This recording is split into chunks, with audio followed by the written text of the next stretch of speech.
هلو هاو ار يو، السلام عليكم ورحمه الله وبركاته. ماي نيم از مونجز، ومونجز النهارده محضر لكم ايه؟ محضر لكم مفاجاه هايله تستدعي اللايك الجامد المتين. يلا نشوفها مع بعض. بسم الله ما شاء الله.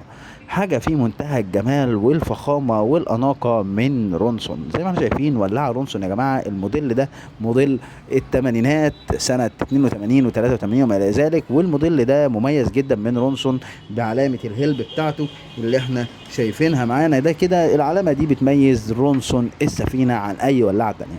تعالوا نجرب مع بعض الولاعة. مبدئيا الولاعه شغاله وبكفاءه تامه، بسم الله ما شاء الله، مفيش فيها ادنى مشكله. مكتوب عليها من بره هنا كده رونسون، مكان زياده الشعله وتقليلها من المكان ده. تعالوا يلا نشوف كده.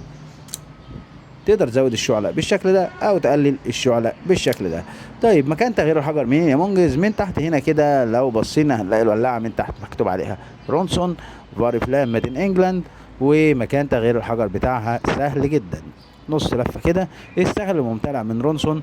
هنلاقي مكان تغيير الحجر. ركب الحجر الجديد، اقفل وتأكد ان انت تكون شيلت الحجر القديم.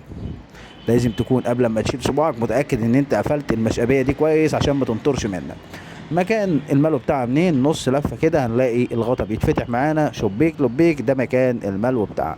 ولو عجبك الفيديو متنساش دوس لايك، سبسكرايب، عرف صباحك عننا واشترك في القناة، واشوفكم في فيديو جديد. سلام.